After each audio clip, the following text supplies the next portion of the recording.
ഏതൊക്കെ മേഖലകളിൽ നിന്നുള്ള ഭീഷണികളെ നേരിട്ടാലാണ് നമ്മുടെ ജീവിതം ജയത്തോടെ മുൻപോട്ട് കൊണ്ടുപോകാൻ കഴിയുന്നത്? എല്ലാ മേഖലകളിൽ നിന്നും പലതരത്തിൽ പല വിഭാഗങ്ങളിൽ നിന്നുള്ള ഭീഷണികൾ നമ്മുടെ ജീവിതത്തിന് നേരെ കടന്നു വരും. ഇന്നത്തെ ശാലോം സന്ദേശം നിങ്ങൾ ശ്രദ്ധിച്ച് കേൾക്ക്. നിങ്ങൾ നേരിടുന്ന ഏതൊക്കെ മേഖലകളിൽ നിന്ന് നേരിടുന്ന ഭീഷണികളുണ്ടോ അതിനെയൊക്കെ ജയിക്കുവാൻ നിങ്ങളെ സഹായിക്കുന്ന ഒരു ദൈവ സാന്നിധ്യം നിങ്ങളുടെ കൂടെയുണ്ട്.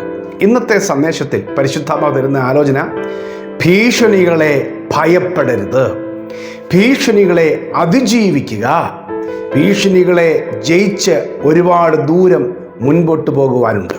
ഹല്ലേലൂയ. ആദ്യത്തെ വാക്യം, ദാവീദ് തൻ്റെ ജീവിതത്തിൽ വ്യക്തിപരമായി നേരിട്ട തൻ്റെ ഒരു പോരായ്മകളെ മനസ്സിലാക്കിയിട്ട് പ്രാർത്ഥിക്കുന്ന 51-ാം സങ്കീർത്തനത്തിലെ 17-ാമത്തെ വാക്യമാണ്. ദൈവത്തിൻ്റെ ഹനനയാഗങ്ങൾ തകർന്നിരിക്കുന്ന മനസ്സ്, തകർന്നും നുറുങ്ങിയുമിരിക്കുന്ന ഹൃദയത്തെ ദൈവമേ നീ നിരസിക്കയില്ല. ഹല്ലേലൂയ. ദൈവത്തിൻ്റെ ഭക്തന്മാർ, ദൈവത്തിൻ്റെ ജനം, ദൈവത്തെ സ്നേഹിക്കുന്നവർ, ദൈവത്തിൻ്റെ ഭക്തന്മാരെന്ന് പറഞ്ഞാൽ ദൈവത്തെ സ്നേഹിക്കുന്നവരെന്ന് മാത്രം അർത്ഥമാക്കിയാൽ മതി. അവർ എല്ലാ മേഖലകളിൽ നിന്ന് ഭീഷണികൾ നേരിടാം. ഹല്ലേലൂയ. പല മേഖലകളിൽ നിന്ന് ഭീഷണി നേരിടുന്നതിൻ്റെ ആദ്യത്തെ ഒരു ഭീഷണി ഞാൻ പറയാം. ഏലിയാവ് നേരിട്ടതുപോലുള്ള ഭീഷണിയാണ് ദൈവത്തെ ആരാധിക്കുന്ന തൻ്റെ മക്കൾക്കെതിരെ അന്യാരാധന അല്ലെങ്കിൽ സത്യാരാധനയ്ക്ക് വിരുദ്ധമായി നിൽക്കുന്ന ശക്തികൾ നൽകുന്ന ഭീഷണി. ഏലിയാവിനെതിരെ ഈസബേൽ ഭീഷണി മുഴക്കുകയാണ്. അതൊരു ആരാധനയുടെ വിഷയവുമായി ബന്ധപ്പെട്ടാണ്. വ്യക്തിപരമായി അദ്ദേഹം യഹോവയ്ക്ക് വേണ്ടി ആരാധനയുടെ ഭാഗത്ത് നിൽക്കുന്ന ഏലിയാവും അശേര പ്രതിഷ്ഠകൾക്കും ബാലിനും വേണ്ടി നിൽക്കുന്ന ഈസബേലും. ഒടുവിൽ ഈസബേൽ ഭീഷണി മുഴക്കുകയാണ്, നിന്റെ കഴുത്ത് വെട്ടിക്കളയും, നാളെ അല്ലെങ്കിൽ 24 മണിക്കൂർ സമയമുള്ളൂ, അതിനു മുമ്പ് കഴുത്ത് വെട്ടും. അത് ഭയപ്പെട്ടു ഏലിയാവ്. കേട്ടിട്ട് ഭയപ്പെട്ടിട്ട് രാജ്യം വിടാൻ നോക്കുകയാണ്. ഓടിപ്പോയി ഒരു ചൂരച്ചിലയുടെ കീഴിൽ പോയി, യഹൂദയ്ക്ക് ഉൾപ്പെട്ട ബർഷേബ മരുഭൂമിയിലെ ഒരു ചൂരച്ചിലയുടെ കീഴിൽ പോയി മരിക്കാനായി ഇച്ഛിക്കുന്ന കാര്യമുണ്ട്.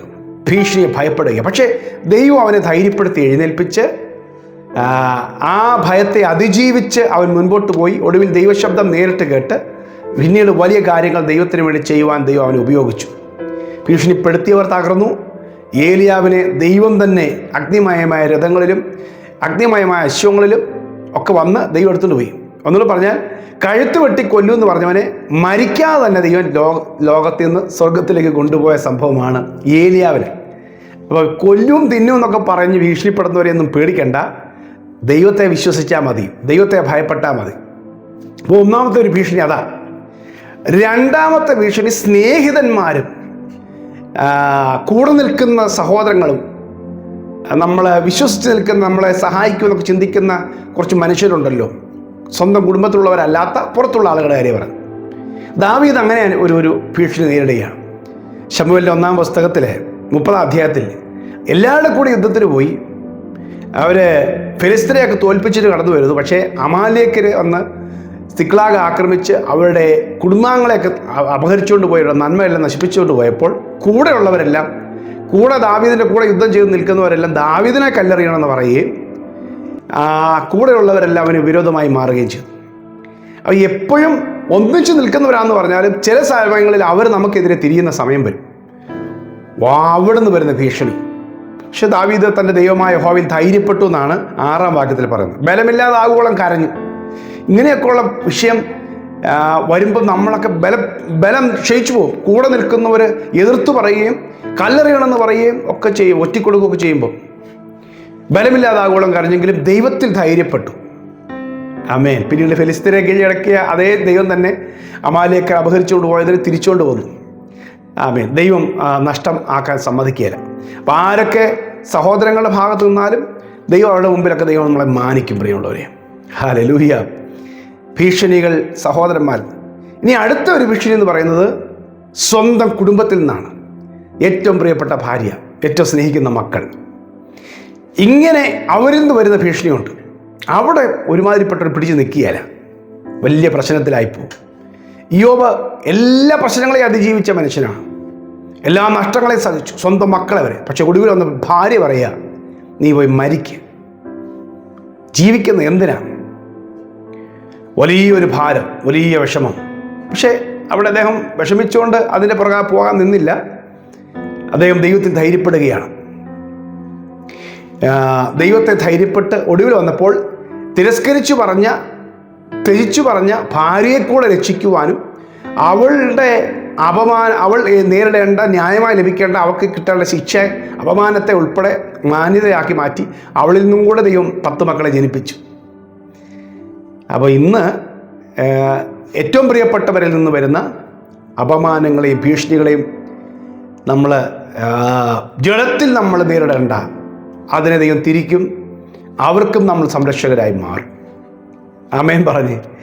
ആമേൻ. ഹല്ലേലൂയ. എനിക്കറിയാം ഈ സന്ദേശം നിങ്ങൾ കേൾക്കേണ്ടത് ദൈവത്തിൻ്റെ പദ്ധതിയാണ്. നിങ്ങളൊന്നിനും പതറരുത്. ഒരു ഭീഷണി, ഒരു മേഖലയിൽ നിന്നും പതറരുത്. ഇനി അടുത്ത ഒരു പ്രശ്നം എന്ന് പറയുന്നത്, ഇതെല്ലാം അതിജീവിച്ച് വരുമ്പം വ്യക്തിപരമായി നമ്മുടെ പാളിച്ചകൾ, അത് വേറൊരു ഭീഷണിയാണ്. എല്ലാ കാര്യങ്ങളും, എല്ലാ ഭാഗങ്ങളും ഒരുപോലെ ഒത്തു നോക്കുമ്പം അറിയാതെ അകപ്പെട്ടു പോകുന്ന സ്വന്തം പാളിച്ചകൾ വരും. അവിടെ എന്ത് ചെയ്യും? ആരോട് പറയും? ദാവീദിൻ്റെ ജീവിതത്തിൽ അങ്ങനെ സംഭവിച്ചു. അവിടെ ആരോടാ പറയുന്നത്? പക്ഷെ ഒടുവിൽ അതും ദൈവത്തിൻ്റെ സന്നിധിയിൽ വന്ന് പ്രാർത്ഥിക്കുന്നതാണ് 51-ാം സങ്കീർത്തനം. ദൈവമേ, എന്നെ തള്ളിക്കളയരുതേ. എൻ്റെ ചുറ്റും വിഴുങ്ങുവാൻ ഭാവിക്കുന്ന ശത്രുക്കളാണ് നിൽക്കുന്നത്. അവരെപ്പോൾ നശിച്ചവൻ്റെ പേരില്ലാതാകുമെന്ന് നോക്കുന്നവരുടെ നടുവിൽ എന്നെ തള്ളിക്കളയരുതേ. ഞാൻ നിന്നോട് പാപം ചെയ്തു പോയി, എന്നോട് ക്ഷമിക്കണമേ. അപ്പോൾ അവൻ്റെ സ്വന്തം ജഡം, സ്വന്തം ശരീരം അവന് ഭീഷണിയായി വന്നിരിക്കുകയാണ്. അതിനെയും പ്രാർത്ഥനയിലൂടെയും സമർപ്പണത്തിലൂടെയും പുതിയ തീരുമാനത്തിലൂടെയും ആ ഭീഷണിയെ ദാവീദ് അതിജീവിക്കുകയാണ്. ഹനനയാഗങ്ങൾ, തകർന്നിരിക്കുന്ന മനസ്സ്, തകർന്നും നുറുങ്ങിയിരിക്കുന്ന ഹൃദയത്തെ ദൈവമേ നീ നിരസിക്കുകയില്ല. ഹല്ലേലൂയ. പ്രിയമുള്ളവരെ, ഏതൊക്കെ മേഖലകളിൽ നിന്ന് ദാവീദ് അവിടുന്ന് അതിനെ അതിജീവിച്ചു കേട്ടോ. അതിജീവിച്ച ശേഷം അവൻ്റെ ജീവിതം തകർന്നു പോയൊന്നുമില്ല. ശരിക്കും അതിന് ശേഷമാണ് ദാവീദ് ശലോമോന് ജന്മം നൽകുന്നതും പിൽക്കാലത്ത് ഏകദേശം ഒരു 20 വർഷത്തിലധികമായി ദാവീദ് വീണ്ടും ജീവിച്ചിരിക്കുകയും അവൻ്റെ രാജ്യം പ്രബലമാകുകയും ചെയ്യുകയും അവൻ യഹോവയുടെ ആലയം പണിയുന്നതിനെക്കുറിച്ചും ബാക്കി കാര്യങ്ങളെല്ലാം ചെയ്യുന്ന ആ കാലഘട്ടത്തിലാണ്. അപ്പോൾ നഷ്ടമായി പോയ അവൻ്റെ ജീവിതം ഇതുകൊണ്ട് തീർന്നു. ദാവീദിനെ ഒരിടത്തും ഒതുക്കാൻ പറ്റിയില്ല. ശത്രുവിനെ കൊണ്ട് ഒതുക്കാൻ പറ്റി, ഇവരെ കൊണ്ട് ഒതുക്കാൻ പറ്റിയില്ല. സ്വന്തം ഫെയിലിയേഴ്സിലൂടെ അവനെ ഒതുക്കാമെന്ന് പിശാച് നോക്കിയിടത്തുനിന്നും ദൈവം അവനെ വിടുവിച്ചെടുക്കുകയാണ്. ഹല്ലേലൂയ. പ്രിയമുള്ളവരെ, ഭീഷണികൾ ഏതെല്ലാം മേഖലയിൽ നിന്ന് വരും. പക്ഷെ അതിനെയൊക്കെ അതിജീവിക്കുവാൻ ദൈവത്തിൽ ആശ്രയിക്കുന്നവനെ ദൈവം സഹായിക്കും. ദൈവസാന്നിധ്യം വിട്ട് ആരും ഓടരുത്. ഹല്ലേലൂയ. ഏലിയാവ് ദൈവശബ്ദം കേട്ട് അവൻ മുൻപോട്ട് പോയി. ഇയ്യോബ് ദൈവത്തെ മാത്രം മുറുകെ പിടിച്ചു. ദാവീദ് 2 പ്രശ്നങ്ങളിലും കർത്താവിൽ തന്നെ ഉറച്ചു നിന്നു. ഹല്ലേലൂയ. ഭീഷണികളെ നേരിടരുത്, ഭയപ്പെടരുത്, ധൈര്യമായി നേരിടാം. ദൈവം അതിന് നമ്മളെ സഹായിക്കും, നമ്മളോട് കൂടെ നിൽക്കും. ആമേൻ. ഹല്ലേലൂയ. നിങ്ങൾ ധൈര്യത്തോടെ മുൻപോട്ട് പോവുക. ദൈവത്തിൻ്റെ പദ്ധതി നിങ്ങളെക്കുറിച്ചുണ്ടെങ്കിൽ പൗലോസിനെ കുറിച്ച് അങ്ങനെയല്ലേ പറയുന്നത്, നീ അവരെ ഭയപ്പെടരുത്, നീ പേടിക്കാതിരിക്കുക. ഈ പട്ടണത്തിൽ എനിക്ക് വളരെ ജനമുണ്ട്, നീ ധൈര്യമായി നിൽക്ക്, ആരൊക്കെ എന്തൊക്കെ പറഞ്ഞാലും. ഹല്ലേലൂയ. ഇവനൊരു കൊലപാതകൻ, സംശയമില്ലെന്നൊക്കെ പറഞ്ഞ് പലരും പറഞ്ഞാലും നീ ഉറച്ചു നിൽക്കേ, സമയമാകുമ്പോൾ എല്ലാം വെളിപ്പെടും. ആമേൻ. പ്രിയമുള്ളവരെ, ഭീഷണികളെ ജയിക്കുക, അതിജീവിക്കുക. ജയിക്കുക എന്നുള്ള അതിജീവിക്കുക, ദൈവത്തിൽ ആശ്രയിച്ച് അതിജീവിക്കുക. ഇനി ഒരുപാട് മുൻപോട്ട് പോകാനുണ്ട്. ഇനിയും ദൈവം മുൻപോട്ട് കൊണ്ടുപോകും. ഇനിയും ദൈവമഹത്വം വെളിപ്പെടും. തളരുമെന്നും ഇനി ഇല്ലെന്നും തീരുമെന്നൊക്കെ ചിന്തിക്കുന്നവരുടെ മുമ്പിൽ കൂടെ തന്നെ ദൈവം മുൻപോട്ട് കൊണ്ടുപോവുകയും ദൈവിക പദ്ധതിയിലെത്തിക്കുകയും ചെയ്യും.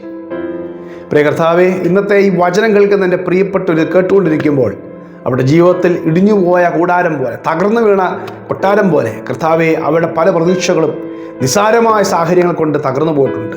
എന്നാൽ അവിടെ നിന്ന് ദൈവത്തിനെ പുതുക്കി പണിത് കൊണ്ടുവന്നിട്ട് കർത്താവെ, എത്രമാത്രം ഉയർച്ചയിൽ, ഉന്നതിയിൽ, ശ്രേഷ്ഠതയിൽ എത്തിക്കാൻ പറ്റും അത്രമാത്രം നീ കൊണ്ടുവരും. ഞാനത് വിശ്വസിക്കുന്നു. ഈ മക്കളുടെ ജീവിതത്തിൽ അവർ ഇനിയും ഓടുവാനുള്ള, ഇനിയും മുന്നോട്ട് പോകുവാനുള്ള, ഇനിയും അച്ചീവ് ചെയ്യുവാനുള്ള, ഇനിയും പ്രാപിക്കുവാനുള്ള, ഇനിയും ചെന്നെത്തുവാനുള്ള മേഖലകളിൽ ദൈവത്തിൻ്റെ ശക്തിയാൽ അവർ കുതിച്ച് മുന്നോട്ട് പോകുവാനുള്ള പുതിയ ബലം യേശുവിൻ്റെ നാമത്തിൽ കൽപ്പിച്ചാക്കുകയാണ്. മേൽ പുതിയ ബലമുണ്ടാകട്ടെ. കൈപിടിക്കുന്ന കർത്താവ്, ധൈര്യം നൽകുന്ന കർത്താവ്, ആത്മാവിനെ പകർന്ന് ബലപ്പെടുന്ന കർത്താവ് ഈ മക്കളോട് കൂടെ ഇരിക്കണം എന്ന് പ്രാർത്ഥിക്കുന്നു. അനുഗ്രഹിച്ച് പ്രാർത്ഥിക്കുന്നു യേശുവിൻ നാമത്തിൽ തന്നെ. ആമേൻ, ആമേൻ, ആമേൻ, ആമേൻ. ധൈര്യമായി മുൻപോട്ട് പോവുക, കർത്താവ് കൂടെ ഉണ്ട്. നിങ്ങളുടെ അത്യാവശ്യ പ്രാർത്ഥനാ വിഷയങ്ങൾ എൻ്റെ വാട്സപ്പ് നമ്പറിൽ നിങ്ങൾ മെസ്സേജായിട്ട് അയയ്ക്കുക. കുറേ പേർക്ക് ഈ പ്രസംഗം, ഈ വചനം നിങ്ങൾ ഷെയർ ചെയ്യുക. God bless you. Have A blessed day.